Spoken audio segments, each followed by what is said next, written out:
কষ্ট হচ্ছে মানে আপনাদের? হ্যাঁ, আমি নিয়ত করছিলাম আজকে যে শুধু আজকে হাদিসের তর্জমাগুলো করবো। কলিজার ভাইরা আমার কিন্তু সময় কম, ওঠার কথা ছিল আমার মোট 10টায়, তো সেই জায়গায় উঠতে উঠতে প্রায় 11টা হয়ে গেছে। এখন বিভিন্ন টাইনা টুনা ঘটনা পেঁচাইলে আপনি বুঝবেন, আমি বুঝবো না, শুধু তর্জমাটা আপনাদের সামনে হাদিয়া রেখা যায়। আচ্ছা, মনে করেন এইখানে কেউ আছে আল্লাহর সরাসরি দেখছেন? হ্যাঁ, কেউ নাই, কেউ নাই। আমার বাংলাদেশে একজন ব্যক্তি দেখছে, জানেননি? এও জানেন না? হ্যাঁ রে, কই বসবাস করে? ওই যে দেওয়ানবাগের পিসাব, এ যে আল্লাহ দেখছে, আপনারা জানেন না? কত বড় ভণ্ড চিন্তা করছে সে, বলে আল্লাহ দেখছে। নাউজুবিল্লাহ বলেন। আচ্ছা, এখন অনেকে নামাজ ঠিক মতো পড়েন না, তারপর আল্লাহকে দেখতে মন চায় কি চায় না? সবারই চায়। মাঝখানে মনে করছে হয় না, তো বলেন না কেন? আল্লাহকে দেখতে মন চায় কি চায় না? হাত উঠান তো দেখি কার কার চায়। নারায়ে তাকবীর। আল্লাহ কবুল করেন, বলেন আমিন। সবাই আল্লাহ দেখতে মন চায়। একটু চিন্তা করুন তো, আল্লাহকে দেখলে আপনার কেমন লাগবে? আজকে যদি এই যে পর্দাটা, এটা কি পর্দা নাকি কলা গাছের পাতা? হ্যাঁ, এটা কলা গাছের পাতা। ও আচ্ছা, পর্দা। এই পর্দাটা যদি এখন নামায় দিই, এই নামায় দিয়ে যদি আমি আজকে বয়ান করতাম, আপনারা শুনতেছেন, হঠাৎ করে পর্দা উঠে গেল, যদিও আমি কালো মানুষ দেখতে, হঠাৎ করে পর্দা উঠে গেল, এই নম্বর প্রধান বক্তা, খুশি লাগবে না? জোরে লাগবে কি লাগবে না? আর আমি একটা হাদিস বোঝানোর উদাহরণ বলতেছি। পর্দাটা ওনার, আমি যত কালোই হই না কেন, তারপর আপনি বলেন যে মাশাআল্লাহ, আমাদের কালো প্রধান বক্তারা দেখতে পেলাম লাস্ট পর্যন্ত, ঠিক নেই? শুনেন, আল্লাহকে সবাই দেখতে চান, সবাই দেখতে মন চান, কিন্তু সব চোখ আল্লাহকে দেখতে পারবে না, পারবে না, বুঝতে পারবে না।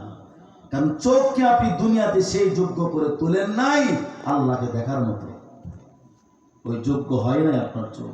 আফসোস করবেন, এই দুই চোখে আপনি জাহান্নামের আগুন দেখার জন্য তৈরি করতেছেন। যদি না করতেন তাহলে রাত 11টা থেকে রাত 4টা পর্যন্ত 2GB MB নিয়ে ফেসবুক চালানো যায়, কিন্তু যুবক মসজিদে যাওয়ার সময় পায় না। যদি তারা হইতো, তাহলে আপনাদের এই মসজিদের মুসল্লি ফজরের নামাজে এক কাতার না, মনে 5 কাতার হয়ে যায়। অনেক মুসল্লি, হ্যাঁ, অনেক সময় এমন দেখা যায় ইমাম আর মুয়াজ্জিন আর কেউ নাই। কেন? বাকিগুলো গেল কই? সব ঘুমে অন্ধকার জগতে আছে। অনেক মানুষ বাসা বাড়িতে নামাজ পড়েন, কিন্তু এলাকার হিসাব যদি আপনি নিজে করেন, আমি আপনার এলাকার বদনাম বলতেছি না, আপনি যদি আপনার 10 জন মিলে আপনার এলাকার হিসাব করেন, তাহলে একটা এলাকার মধ্যে 99% মানুষ নামাজ পড়ে না। আফসোস, আফসোস ভাই, আফসোস, আফসোস ভাই, আফসোস। এটা আমাদের সমাজের দুর্ভিক্ষ। লক্ষ টাকা বক্তাই না, ইউসুফ জুলেখার কাহিনী শূন্য খায়া শেষ। আজকে যেটা আমার সঙ্গী বানানোর কথা ছিল, নামাজ নামাজ নামাজ, আজকে সেই নামাজ আমার সমাজের মধ্যে নাই। এমন ঘটনা আছে, গত 2 মাস আগে আমার স্মরণ আছে, অক্টোবরের 28 তারিখ আমি নড়াইল একটা মাহফিল করেছিলাম। এক ব্যক্তি এমন বড় একটা চিঠি দিছে, দোস্ত কি কইতাম আপনার ঘরে, বড় একটা চিঠি দিছে। মহিলা বলছে, হুজুর বয়ানের পরে আমি আপনার সাথে 5 মিনিট কথা বলতে চাই পর্দার আড়াল থেকে। আমি ভাবলাম নিশ্চয়ই এখানে কিছু কাহিনী আছে।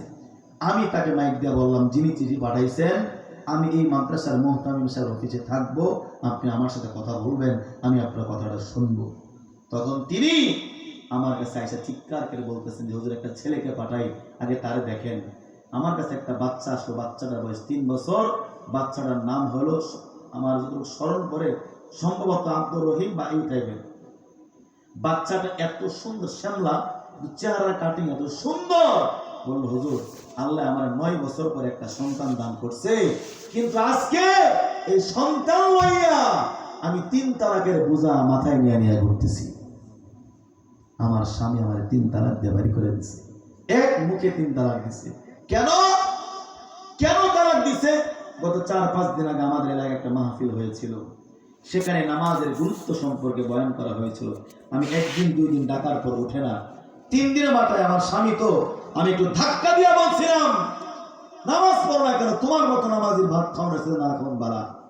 অনেক সময় স্বামী স্ত্রী এরকম কথা কইতে পারে না, বলে না, পারে না। এই জানোয়ার বলতেছে আমার খাও না খাও বালা, যা তোরা দিলাম 1 তালাক 2 তালাক 3 তালাক, তুই তোর নামাজ দিয়া থাক। নাউজুবিল্লাহ বলবেন না? মুসলমান কলিজার ভাই রে, এই নিয়ে আপনার অবস্থা। আবার এই 2 চোখ দিয়ে আমরা আল্লাহকে দেখতে চাই, এই 2 চোখ দিয়ে রবকে দেখতে চাই। অথচ আমার দেশের মুসলমান তার ভোরে ফজর সময় নামাজের জন্য ডাক দিলে তালাক দিয়ে বের করে দেয়। এই সমাজে কত মানুষ আছে, স্বামী স্ত্রী তার স্বামীকে নামাজের কথা বললে পিটাইছে পর্যন্ত, আছে না নাই? আছে। আমাদের সমাজের দুর্ভিক্ষ, আমাদের সমস্ত সমাজের অবস্থা এই। অথচ এই 2 চোখ দিয়ে আল্লাহকে দেখতে চায়। শোনেন, একজন জান্নাতি যখন জান্নাতে ঢুকবে, মুসলিম শরীফের 181 নম্বর হাদিস, প্রত্যেকটা নাম্বার বলে দেওয়া যায়। যদি মনে করেন আমার হাদিসের একটা লফজ, একটা জের জবর ভুল আছে, তাহলে আপনি আমাকে ধরবেন। আমার অনেক পরিচিত মানুষ, আমার আগে যিনি বয়ান করছেন মুফতি ইমরান হোসেন সাহেব, সভাপতি হওয়ার আগে দীর্ঘ 15 বছর পর ওনার সাথে আমার সাক্ষাৎ হয়েছে। আমি ওনারা চিনছি, কিন্তু সে আমারা চিনে নাই। আমার একসাথে 2 বছর পড়াশোনা করেছি একই মাদ্রাসায়, আলহামদুলিল্লাহ। শুধু তাই না, 1 পেটে খানা খেয়েছি। আমি বললাম যে ভাই ইমরান ভাই, আমি তো আপনার চিনি না। চিনেন না? ভালো করে খেয়াল করেন। না আমি তো অমুক। আরে আপনি অমুক? কলিজার ভাই আমার, যদি ভুল বলে ধরাই দেবেন। শুনেন, কোন ব্যক্তি আল্লাহকে দেখতে পারবে আর কেমন হবে? ইদা দাখালা আহলুল, এই হাদিসটা বলে শেষ করে দিব।